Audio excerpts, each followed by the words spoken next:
Hello everyone. Today we're going to talk about the Somalis of Ethiopia. This information is taken from Reuters, Harvard, and Wikipedia. Somali region is in eastern Ethiopia and shares a border with Oromia region to its west, Afar region to its northwest, Somalia to its east, and Djibouti to its north. Somali region is the second largest Ethiopian state after Oromia region. With a population of 16 million in 2021, Somalia region is the third most populous Ethiopian state after Oromia and Amhara regions. Jijjiga is the capital of Somali region. Somalis are one of the most homogeneous, alike, ethnic groups in Africa. Ethiopian Somalis share ancestors, religion, history, language, and clans with Somalis. Somali region has plenty of arable land, livestock, and 4 large rivers. However, the region is prone to drought. Somali region also has oil and gas deposits, gold, phosphate, marble, granite, gypsum, limestone, salt, wild gum, incense, and myrrh. Somalis migrated to the Horn of Africa in 1200 CE. They converted to Islam around 1550 CE. They entered Abyssinia, modern-day Ethiopia, around 1650 CE.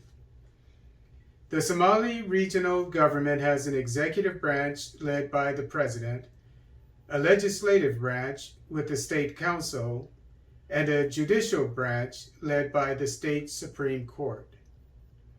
80% of Ethiopian Somalis live in rural areas and 20% live in urban areas. Somali region has an average of 6.8 persons to a household in urban areas and 6 persons per household in rural areas, with a mean average of 6.5 persons per household in the region. Somalis make up 98% of the population of Somali region. Adult literacy for men is only 22% and 10% for women. Most Somali children don't attend school. A typical Somali family owns a herd of sheep or goats and several camels. The more camels a man has, the greater his prestige. Somali men are militaristic. Somalis are classified by clans. Fights occur between clans and many people die. There are 4 major Somali clans. The 2 largest are Somal and Sab. Somals are nomads, Sabs are farmers and craftsmen. Somali nomads live in makeshift huts made of branches and grass. The nomadic diet consists of milk, meat, and wild fruit. Non-nomadic Somali farmers live in permanent round huts. Non-nomadic Somali farmers have a richer diet consisting of corn, maize, that is, beans, rice, eggs, poultry, bananas, dates, mangoes, and tea. Abundant food is a status symbol among Somali clans, and banquets among friends and relatives are common. Most Ethiopian Somalis are Shafit Muslims. However, traditional religious practices are still observed among them. Ethiopian Somalis have more in common with their kinsmen in Somalia than they do with their compatriots in Ethiopia. Few inhabitants of Somali region speak the lingua franca of Ethiopia, Amharic. The desire for annexation with Somalia or independence from Ethiopia has existed in Somali region since the Ogaden Somali region was handed over to Ethiopia by the British in 1955. Many non-Somali Ethiopians distrust Somali Ethiopians and vice versa because of warfare between the two sides for well over a century. Emperor Menelik II invaded the Emirate of Harar, modern-day Somali region, and brought it into the sphere of influence of the Abyssinian Empire.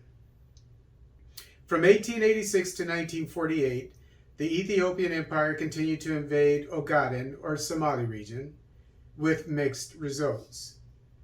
The Ogaden War from 1977 to 1978 occurred between Somalia and Ethiopia when Somalia tried to annex Somali region. The United States sided with Somalia, while the Soviet Union, Yemen, and Cuba aligned themselves with Ethiopia. Ethiopia won the war.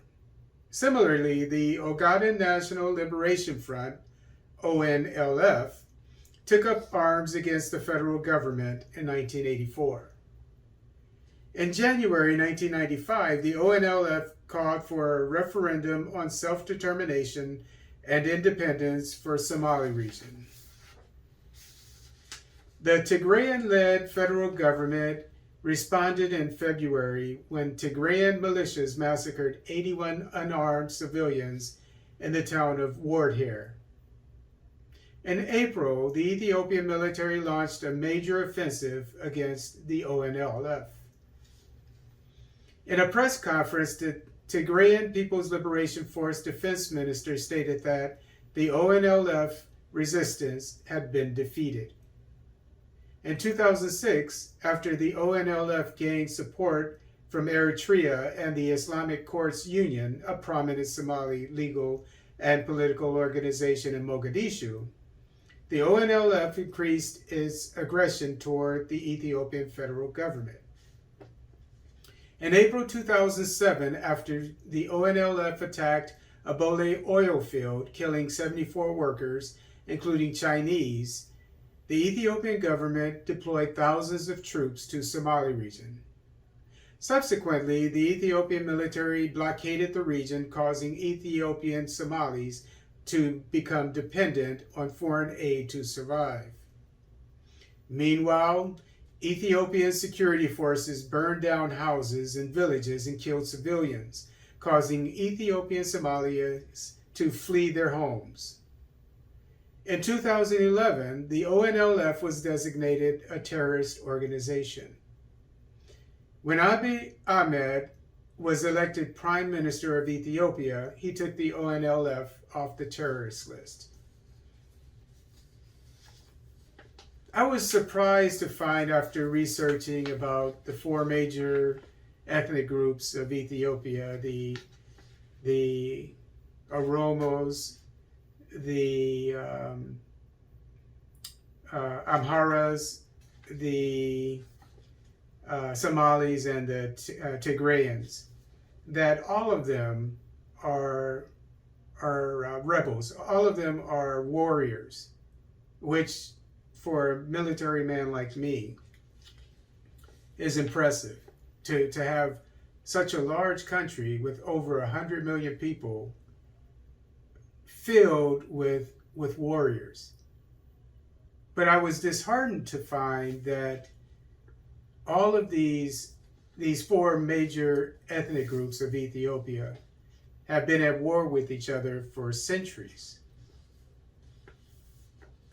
Better to unite as a military, the Ethiopian military, to fight against a potential foreign invader than to fight each other and to weaken your country.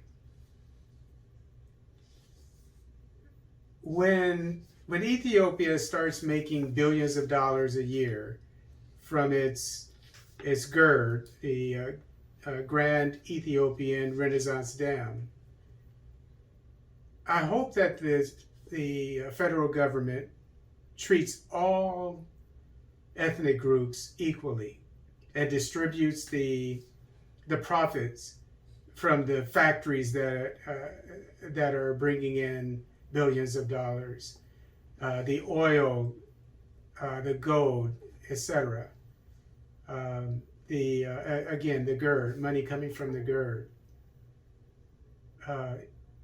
equally, and make sure that everyone in the country is equally educated and taken care of by a wonderful medical system, healthcare system that all Ethiopians deserve. This is a great opportunity for Ethiopia to shine and to learn from its mistakes over the centuries, over the past centuries.